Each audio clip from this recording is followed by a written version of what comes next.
வணக்கம். வரலாற்று சிறப்புக்குரிய மண் திருவண்ணாமலை. தீப திருவிழா காணும் மண் திருவண்ணாமலை. கிரிவலம் வரும் மண் திருவண்ணாமலை. இந்த பெருமைக்குரிய இந்த மண்ணில் மாநாட்டிற்கு வாருங்கள் என்று அழைத்தவுடன் இதோ வந்துவிட்டோம். இதுவரை மாநாடுகள் நீண்ட நாட்கள் நடத்தவில்லை, மாநாட்டிற்கு வந்தோம் என்று சொல்லுகிற வகையில் அதோ கண்ணுக்கு எட்டிய தூரம் வரை தலைகளாக காட்சியளிக்கிறார். இதுவரைக்கும் எந்த மாநாட்டிலும் இல்லாத, எந்த கட்சியும் நடத்தாத, எல்லாரும் பச்சை துண்டு பச்சை துண்டு பச்சை துண்டு, பெண்கள் இளைஞர்கள் எல்லாம் பச்சை துண்டு.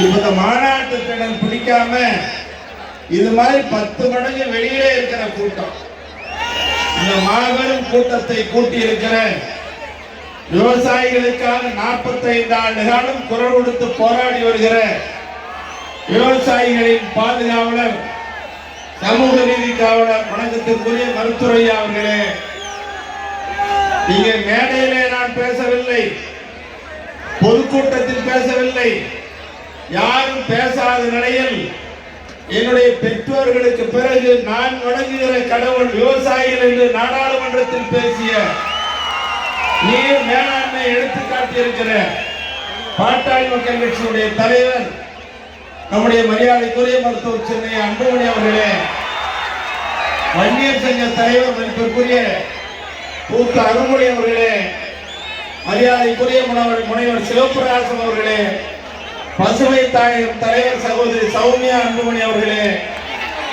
இங்கே வருகின்ற பொதுச் செயலாளர் வடிவேந்திராவுடன் அவர்களே, பொருளாளர் சகோதரி தலகபாமா அவர்களே, இது மாநாட்டுடைய தலைவர் உழவர் பேரியக்க தலைவர் மதிப்பிற்குரிய ஆலயமணி அவர்களே, செயலாளர் வேலுச்சாமி அவர்களே, சட்டப்பேரவை உறுப்பினர்கள் மதிப்பிற்குரிய வெங்கடேஸ்வரன், அருள், சதாசிவம், சிவகுமார் மற்றும் இந்த மாவட்ட செயலாளர்கள், அன்பு தம்பிகள், மரியாதைக்குரிய கணேஷ்குமார், பக்தவச்சலம், பாண்டியன், வேலாயுதம் உள்ளிட்ட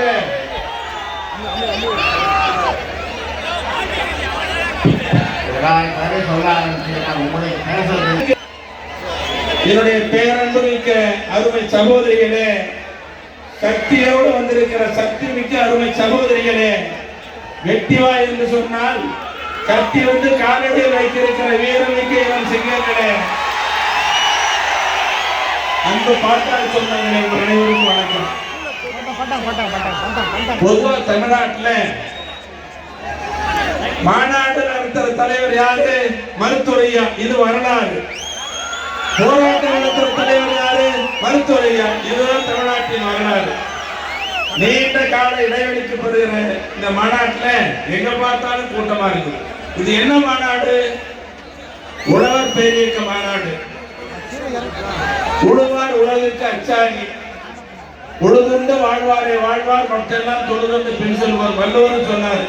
என்ன நிலைமை?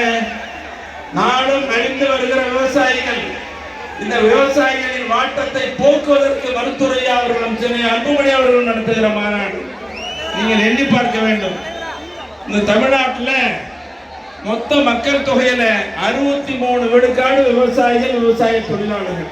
என்ன நிலைமை? ஒண்ணும் இல்லை. இன்னைக்கு பெட்டி கடை, துணி கடை, உணவு கடை வச்சிருக்கிறவங்க 4 வருஷம் 5 வருஷம் வீடு வாங்குறாங்க, ஒரு மகிழ்ந்து வாங்குறாங்க. நான் 3-4 தலைமுறையா விவசாயி வாங்குறோம், அப்படியே இருந்துட்டு இருக்காங்க. விவசாயிக்கு பேர் என்ன? கடன்காரன், கடனாளி. இதுதான் நிலைமை. இந்த விவசாயிகளை பற்றி 1-2 அல்ல, பல கட்ட போராட்டங்களை நடத்தியவர் மருத்துவரையா அவர்கள். 1-2 சொன்னாங்க, நேராட்சின்னு சொல்லுவார், சுருக்கமா முடிச்சிடுறேன். தமிழ்நாட்டில் இலவச மின்சாரம் இருந்துச்சு. அரசாங்கம் இலவச மின்சாரத்தை ரத்துன்னு சொன்ன உடனே, ரத்து செய்யாத அரசு, நீ ரத்து செஞ்சீரா, நான் தூக்கெடுத்து வேணும், தூக்கு கயிறு போராட்டம் நடத்தி சிறைக்கு சென்ற தலைவர் மருத்துவரையா. எத்தனை பேரு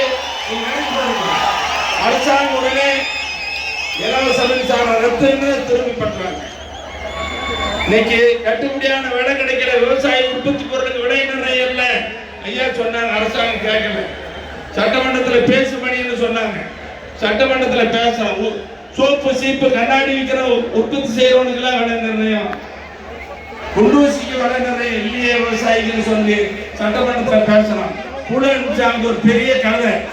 அதுக்கு பிறகு தமிழ்நாடு சட்டமன்றத்திலேயும் அறிவிச்சாங்க உழவர் சந்தை.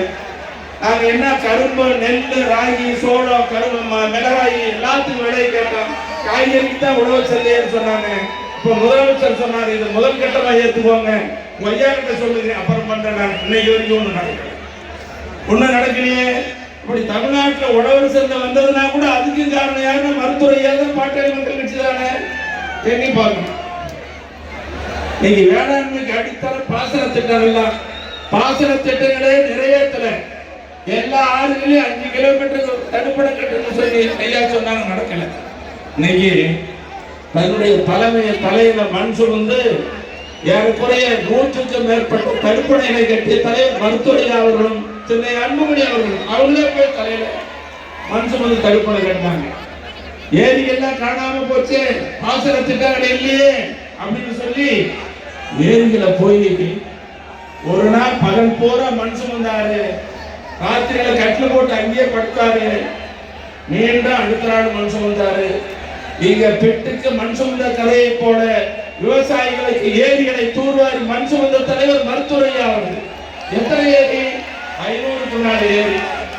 நண்பர்களே, வந்திருக்கிறவங்க சொல்றேன், ராமநாதபுரத்தில் ஆர்எஸ் மங்கள ஏரி இருக்கு, தமிழ்நாட்டில் பெரிய. இந்த ஆர்எஸ் மங்கள ஏரியில போய் 2 நாள் படத்துக்கு ஏரியில மண் சுமந்தாரு. எண்ணி பார்க்க வேண்டாமா? தண்ணி வீணா போதே கடலுக்கு. பாலாறு பாருங்க, பக்கத்துல தென்மண்ணையாறு பாருங்க, காவிரியில பாருங்க, எல்லாம் தண்ணி வீணா போயிட்டு.